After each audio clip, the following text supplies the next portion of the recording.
गए गुस्सा होकर के जाकर के रशिया ने कहो बोले खोलो फायर यूक्रेन पर, बहुत हुआ सम्मान, बहुत चाहिए शांति शांति शांति। घर पहुंच करके फ्रस्टियाए हुए रूस ने यूक्रेन के ऊपर फायर खोल दिए। रातों रात 242 ड्रोन चलाए गए हैं, छेद दिया गया है भाई साहब। हेडलाइंस हैं घंटे घंटे भर पहले की कि यूक्रेन पर बढ़िया स्ट्राइक हो गई है। Russia strike Ukraine with Oreshnik ballistic missile, जिसको one of its most advance ballistic missile कहा जाता है। एक बार में ही 6 राउंड फायर करने वाली मिसाइल खोल दी। क्या ही फर्क पड़ रहा है, वो तो पहले छिदा पड़ा है। खैर फिलहाल के लिए यूक्रेन पर हमले की तस्वीरें बाहर आती हैं। ये धाम तमाम वीडियोस बाहर आने लगते हैं जिसके अंदर मिसाइलें चलाई जा रही हैं रशिया के द्वारा, अपने द्वारा, मतलब यहां पर यूक्रेन को टारगेट किया जा रहा है। तस्वीरें हैं ऑर्सेनिक मिसाइल चलाने की। ऑर्सेनिक मिसाइल का एक सीन वीडियो में भी कवर हुआ, हम यहां पर आपको दिखाना चाहेंगे। एक बार के लिए आप इसे देखें। एक मिसाइल का गिरा, दूसरा हिस्सा, तीसरा। ऑर्सेनिक 6 बार में फोड़ती है और इस बात का अमेरिका को अंदेशा था, इसलिए अमेरिका ने तत्काल प्रभाव से जो यूक्रेन में यूएस की एम्बेसी है उसको सूचित कर दिया था कि बेटा अंदर रहना, आज गोला चलाएंगे अंकल, तो ऐसे में तुम बाहर मत निकलना, पता चले लपेटे में आ गए। तो ऐसा करके इन्होंने एक दूसरे का फ्रस्ट्रेशन निकाल लिया। ये कहा हमें क्यों मारा, हमसे क्या नाराजगी थी भाई, तुम्हारा जहाज अमेरिका ने पकड़ा, हमें फिर भी छेद दिया गया। ये फिर से बाहर निकला है कि भाई ये तो गलत बात है कि रशिया ने अपना जहाज बचाने के लिए सबमरीन भेजी थी।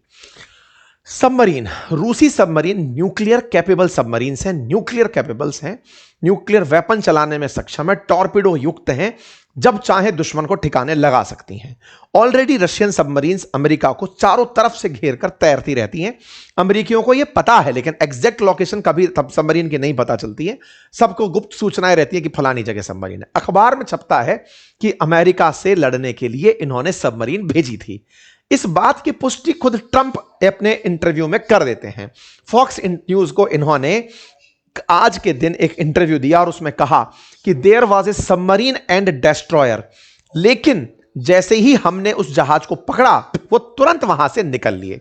मतलब ट्रंप का इतना बड़ा दावा जिसमें वो ये कह रहे हैं कि वहां पर रशियन सबमरीन भी थी और रूसी डेस्ट्रॉयर भी जहाज बचाने आया था, लेकिन जैसे ही हमने उस जहाज को पकड़ा वो दोनों वहां से निकल लिए। अब ये तो बड़ा सवाल है, बहुत बड़ा सवाल तो इस बात पर ही है कि साहब जब रूस के पास में सबमरीन थी, सब कुछ था, तो अल्टीमेटली पुतिन यहां पर खामोश क्यों रहे? उनके पास हाइपरसोनिक मिसाइलें थी, गाइडेड टॉर्पिडो थे, फिर भी वो एक मूक दर्शक बनकर क्यों बैठे रहे? अमेरिकी नौसैनिक जहाज खींचकर ले जा रही है और वहां पर सबसे ताकतवर पनडुब्बियों में से एक रखने वाला देश चुपचाप क्यों है? उसने टॉर्पिडो क्यों नहीं चलाया? ये मतलब पुतिन की कोई स्ट्रेटजी थी कि पुतिन डर गए? इसके पीछे का अब बड़ा कारण आज के सेशन में डिस्कस करते हैं। देखिए कहानी कुछ इस तरह से है, एक एक करके सवाल लेते हैं। यदि पुतिन यहां पर टॉर्पिडो दाग देते, टॉर्पिडो दागने का मतलब क्या है? टॉर्पिडो दागने का मतलब है जहाज के अंदर लगी हुई मिसाइलें, जो सबमरीन में लगी हुई मिसाइलें हैं, अगर वो यहां पर दाग दिए होते तो इसे सीधा युद्ध की शुरुआत कंसीडर किया जाता, इसे एक्ट ऑफ वॉर कंसीडर किया जाता। ऐसा क्यों? ऐसे समझिए, जैसे मैं अपने अनुभव से आपको फिर से रिलेट करता हूं।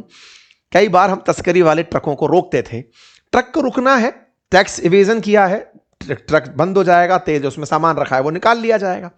लेकिन अगर वो हम पर फायर खोल दे तब तो भाई साहब हमें इसे अटेम्प्ट टू मर्डर में डालना पड़ेगा कि इसने हमें मारने का प्रयास किया। मारने के प्रयास में सजा ज्यादा बड़ी होगी। बिल्कुल वैसे ही यहां पर जो एक्ट ऑफ वॉर है, अगर वो अपनी तरफ से सबमरीन चला दे, बम गोला फेंक दे, टॉर्पिडो चला दे, दुश्मन को डुबो दे, अगर वो ऐसा करने लग जाएं तो यह कहा जाएगा कि भाई चेक करने के लिए तो जहाज रोका था, चेक तो कर ही सकते हैं। आपको झगड़ा करना है तो इस बात पे करो कि हमने चेक क्यों कर लिया। चेक करने का नियम है। अगर लगता है हमने गलत चेक किया है, हम आपके जहाज को छोड़ देंगे। आपने अगर हमारी नेवी पर, जहाज पर, भाई हमारी तो सेना है, बिल्कुल अमेरिका की तो पुलिस है, उस पर फिलहाल रूस अपनी तरफ से वो चला दे रहा है, यानी कि वो जानबूझ करके गिल्टी हो जा रहा है। तो ऐसी स्थिति में जो सबमरीन का कमांडर है उसने टॉर्पिडो चलाने का आदेश नहीं दिया। अगर वो यहां पर रूस के ऊपर हमला पाता, यानी कि अगर वो पुलिस या फिर वो अमेरिकी जहाज अगर सबमरीन की तरफ निशाना फेंकते, तब तो ये एक्शन ले सकता था, लेकिन खुद से एक जांच के खिलाफ एक्शन नहीं ले सकता था। बिल्कुल वैसे ही जैसे पुलिस वाले ट्रक को जांच के लिए रोकते हैं, ट्रक वाला कहे कि नहीं जांच करा रहा, ज्यादा करेगा, ले तेरे ऊपर ट्रक चढ़ा दिया, अपराध हो गया ना। तो ये अपराध करने जैसा था। रूस यहां पर रुका रहा। लेकिन साहब एक बात और भी थी, और वो क्या थी? असल में जहाज की कुछ कीमत रही होगी, कुछ 1 करोड़ रुपए होगी, सैकड़ों करोड़ रुपए होगी, सैकड़ों करोड़ का इसमें माल भी हो सकता है।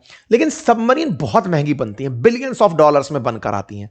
जैसे ही सबमरीन यहां पर फायर खोलती, सबमरीन का मतलब ही है गुप्त तरीके से चलने वाला जहाज, जिसके बारे में पता है कि यहां खड़ा है, लेकिन जब तक उसने फायर नहीं खोला है आप भी उसे नहीं मारोगे, क्योंकि वो हाई सी में तैर रही है। फायर खोलते ही दुश्मन चारों तरफ से चुन्नू मुन्नू टाइप के, मुंडरो टाइप के डिस्ट्रॉयर लेकर के सबमरीन को मार सकते थे।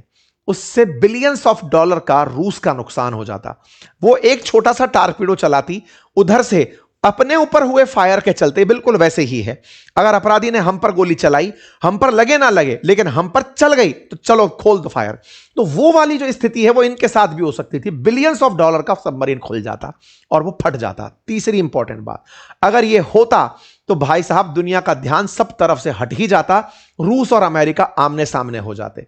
ये दोनों तमाम स्थितियां कर लेंगे, युद्ध कभी नहीं करेंगे। दोनों को पता है कि मारे जाएंगे। ये बिल्कुल वो था कि रूस ने अपने प्यादे को बचाने के लिए वजीर नहीं खोया। प्यादा गया, बोले जाने दो, युद्ध में अभी और जीतना बाकी है।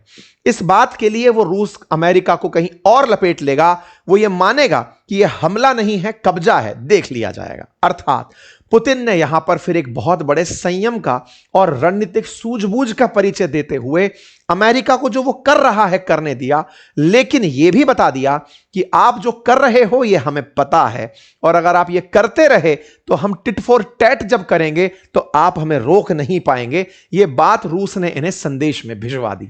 लेकिन कुछ भी हो सर, कुछ भी हो, ट्रंप तो यही कहेंगे कि मैंने रूसी जहाज पकड़ लिया, और रूसी जहाज पकड़ के अपन तो पायरेट्स ऑफ कैरेबियंस हैं। वेनेजुएला के नाम पर पकड़ लिया, कभी ईरान के नाम पर पकड़ लेंगे, कभी रूस के नाम पर पकड़ लेंगे। पकड़ तो लिया ना साहब, बिल्कुल साहब पकड़ लिया। खैर जो भी है, अमेरिका और रूस के बीच चल रही इस तनातनी में अक्सर बीच में जो रह जाते हैं वो पाट के अंदर जैसे आटे में घुन पिसता है, पिसते चले जाते हैं। खैर फिलहाल के लिए गेहूं के साथ घुन पिसता है वैसे पिसते चले जाते हैं। फिलहाल के लिए इन दोनों के बीच की इस कसमकश के अभी और भी नमूने देखने बाकी हैं, क्योंकि रूस ने कहीं ना कहीं पूरी दुनिया में अपने प्रभुत्व को खो दिया है। रूस धीरे धीरे अपनी उस पहचान को शेड होता हुआ पा रहा है जिसे ट्रंप बार बार कह रहे थे। ट्रंप कह रहे थे कि रशिया फेल हो रहा है, रशिया फेल हो रहा है। वास्तविकता में भी यूएसएसआर को 1991 में अमेरिका ने ही 15 देशों में तोड़ा था। अब फिर से रूस पिछड़ता चला जा रहा है। इसका प्रमाण सीरिया में असद की सत्ता के फेल होने पर आपने देखा, वेनेजुएला में मादुरो की सत्ता को फेल होते हुए आपने देखा, और अब ईरान में खैमनेई की सत्ता फेल होने जा रही है।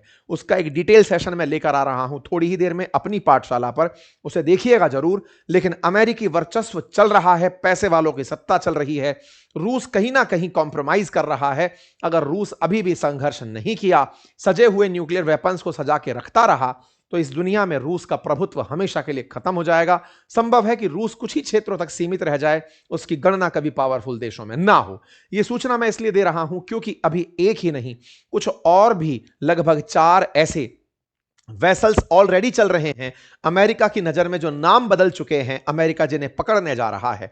अगर ऐसा होता है, रूसी जहाज पकड़े जाते हैं, तो ये जहाज पकड़ना नहीं, रूस को चैलेंज करना कंसीडर किया जाएगा, अमेरिका की सत्ता स्थापित होना कहा जाएगा। अमेरिका ने अपने आप को ट्रंप के नेतृत्व में पुनर्स्थापित कर दिया है, इस बात में कोई दो राय नहीं है। लेकिन ये जिस अति के साथ आगे बढ़ रहे हैं, इसके साथ गलत कुछ बहुत बड़ा होगा। इसी अंदेशे के साथ पूरी दुनिया आशंकित है, क्योंकि अति सर्वत्र वर्जते। बाकी आप लोग इस विषय पर क्या सोचते हैं, अपनी राय जरूर कमेंट बॉक्स में दें। आप में से तमाम साथी जो मेरे गला खराब होने पर नित्य प्रतिदिन अपनी संवेदनाएं, अपनी शुभकामनाएं मेरे साथ साझा कर रहे थे, उनका हृदय की असीम गहराइयों से धन्यवाद। आपका प्यार और स्नेह यूं ही बनाए रखें।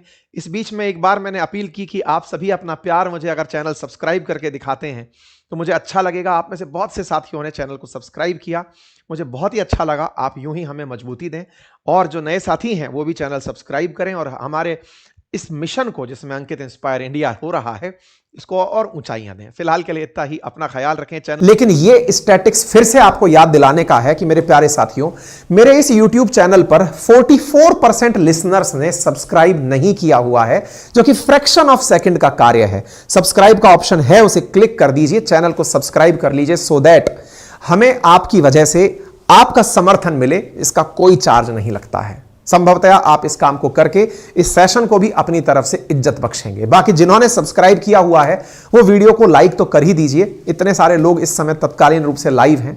फिलहाल के लिए इतना ही। अपना ख्याल रखें, बड़ों का सम्मान करें, छोटों को प्यार दें, अपना व्यक्तित्व इस प्रकार से विकसित करें कि महिलाएं आपके साथ सुरक्षित और सम्मानित महसूस करें। धन्यवाद।